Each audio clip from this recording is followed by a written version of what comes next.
Buffett कहते हैं good management bad business को भी बदल सकता है। रात के 10 बज रहे थे। राघव अपने कमरे में लैपटॉप खोले बैठा था। चारों तरफ सन्नाटा था। बस एक ही आवाज़ गूंज रही थी, कंपनी की क्वार्टरली कॉन्फ्रेंस कॉल की रिकॉर्डिंग। वो ध्यान से सुन रहा था। सीईओ बोल रहा था, हमारा विजन शॉर्ट टर्म प्रॉफिट नहीं है बल्कि लॉन्ग टर्म वैल्यू क्रिएशन है।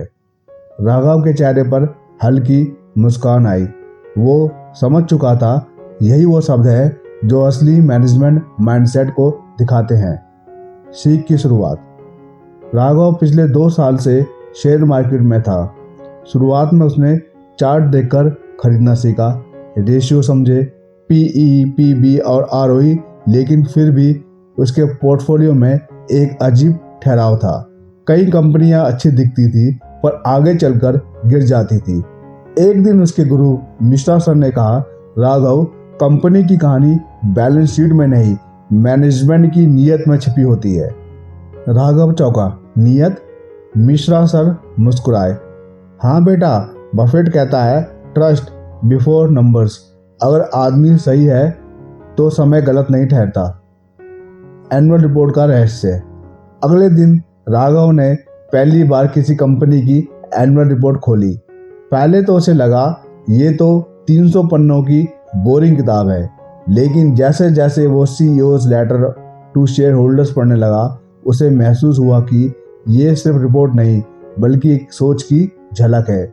सीईओ ने लिखा था, हम अपने फेलियर्स को छुपाने नहीं, उनसे सीखने की कोशिश करते हैं। राघव के मन में जैसे बिजली सी कौंध गई। उसने सोचा, जो कंपनी अपनी गलती मानने की हिम्मत रखती है वो ही असली भरोसेमंद कंपनी होती है। बफेट का प्रिंसिपल। राघव ने बफेट की किताब फिर से खोली। एक पंक्ति पर उसकी नज़र टिकी, look for honesty, clarity and consistency, management is the soul of a business. अब राघव समझ चुका था, नंबर्स सिर्फ शरीर है लेकिन मैनेजमेंट उसकी आत्मा है। वो रोज एक कंपनी चुनता, उसकी कॉन्फ्रेंस कॉल सुनता, एनुअल रिपोर्ट पढ़ता और सीईओ के बोलचाल के अंदाज में सिंसेरिटी ढूंढने की कोशिश करता। कभी सीईओ बोलते, हमने गाइडेंस मिस किया लेकिन रीजन साफ है, और कभी कोई कहता, हमने ग्रोथ दिखाई है बस बाकी डिटेल्स इररिलेवेंट है। राघव को फर्क साफ दिखने लगा। पहला सच बोल रहा था, दूसरा बेच रहा था। ऑनेस्टी पहचानने का तरीका। एक शाम राघव ने अपने दोस्त अमित से कहा, यार मैं अब सिर्फ प्रॉफिट नहीं क्लैरिटी ढूंढता हूँ। अमित हंसा, भाई क्लैरिटी से पैसा नहीं बनता। राघव मुस्कुराया, गलत, क्लैरिटी से कॉन्फिडेंस बनता है और कॉन्फिडेंस से compounding interest.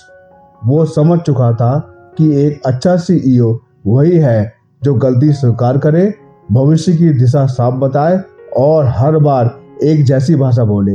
No sudden tone change, no marketing drama. क्योंकि बफेट कहते हैं, a great business can fail under bad management but a good management can transform even a tough business. Conference call analysis का असली राज। एक दिन उसने textile company की कॉन्फ्रेंस कॉल सुनी। सीईओ बार बार कह रहा था, हम नेक्स्ट क्वार्टर में रिकॉर्ड प्रॉफिट दिखाएंगे, हम मार्केट लीडर बनेंगे, लेकिन सीएफओ की आवाज़ धीमी थी।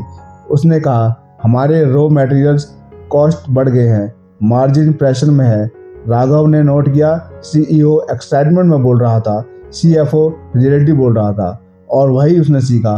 कॉन्फ्रेंस कॉल सिर्फ सुननी नहीं, पढ़नी होती है।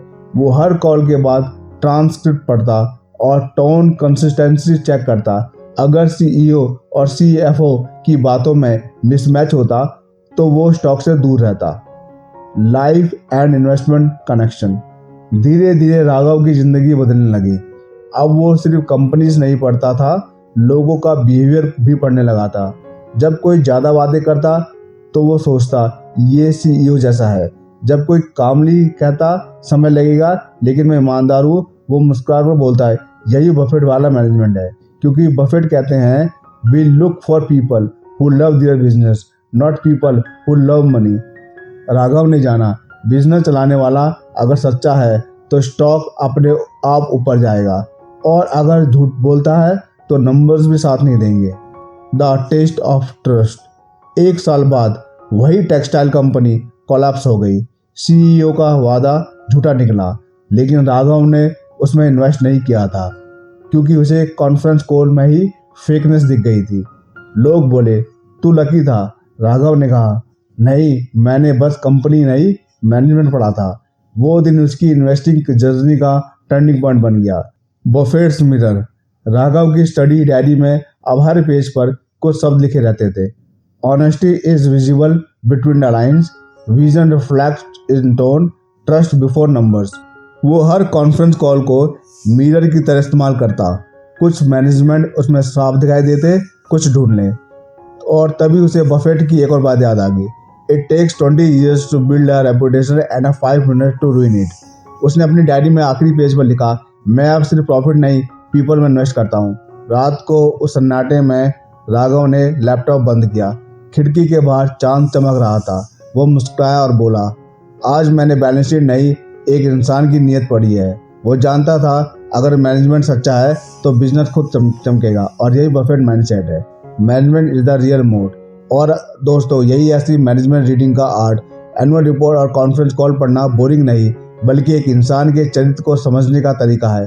कंपनी के नंबर्स तो सब दिखते हैं, लेकिन नीयत सिर्फ ध्यान से सुनने वालों को दिखती है। इसलिए अगली बार जब आप इन्वेस्ट करें तो PE, ROE, ROC से पहले ये पूछिए, क्या मैं इस मैनेजमेंट पर भरोसा करता हूँ? क्योंकि जैसा बफेट कहते हैं, गुड मैनेजमेंट बैड बिजनेस को भी बदल सकता है।